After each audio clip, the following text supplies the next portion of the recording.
All right, we're developing into historical foundations of philosophy and philosophical underpinnings.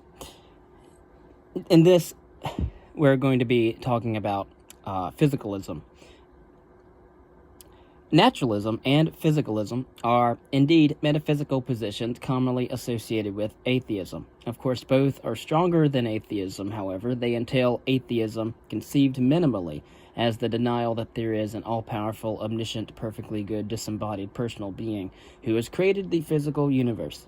Naturalism and physicalism are therefore natural allies of atheism and offer a philosophical framework within which atheism can find a natural home. The main positions, for example, of physicalism is that it may be understood roughly as the claim that minds are not distinct from matter, and hence cannot exist apart from that. There are many varieties of physicalism. They may be graded from most extreme to least extreme. For example, eliminative materialism. On this view, there simply are no mental events and no quote-unquote inner theater of the mind. Subjective experience is an illusion. All that is happening in our heads are neurochemical events in our brains. And then there is reductive materialism. It is a view that allows that for mental events, but it holds that each mental event type is identical with a physical event type in the brain. And we understand most of this from cognitive brain science, cognitive psychology, and neuroscience. And all but the last, of course, surveyed are physicalist positions, and these entail atheism. Some versions of the last are least arguably physicalist, and that would be supervenience theory and property dualism. However,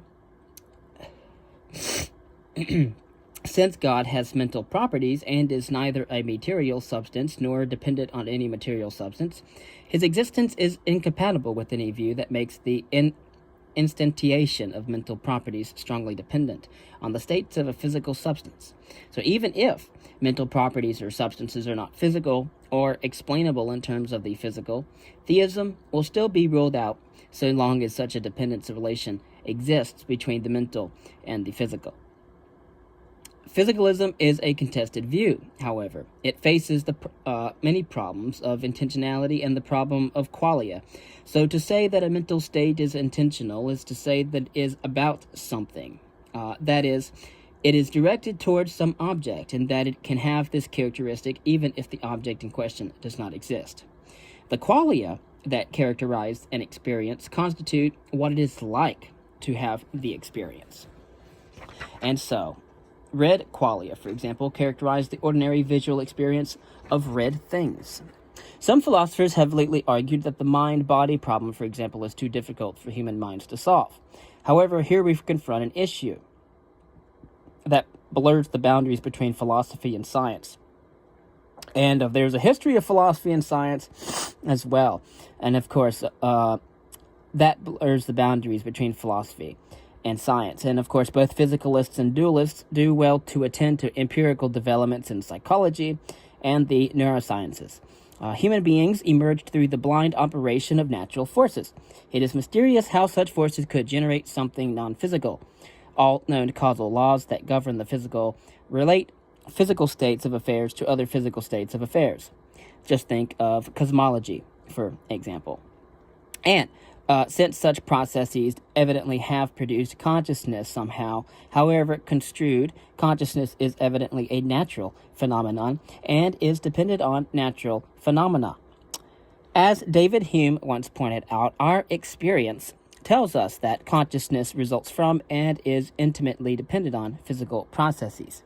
Our perception of the properties of physical objects is mediated by causal processes.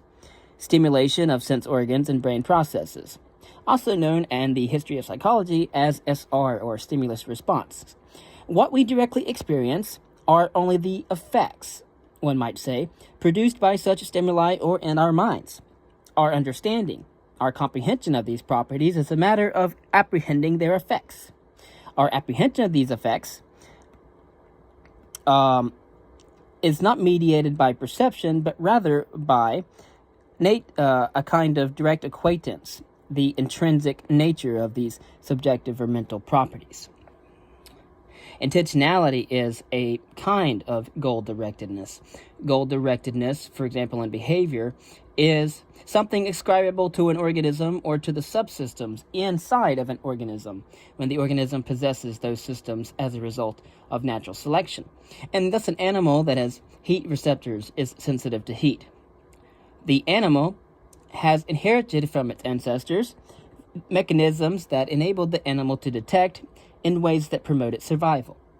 One could, of course, be a physicalist concerning animal and indeed human minds, but hold that there are disembodied substances. For example, God is one such disembodied substance.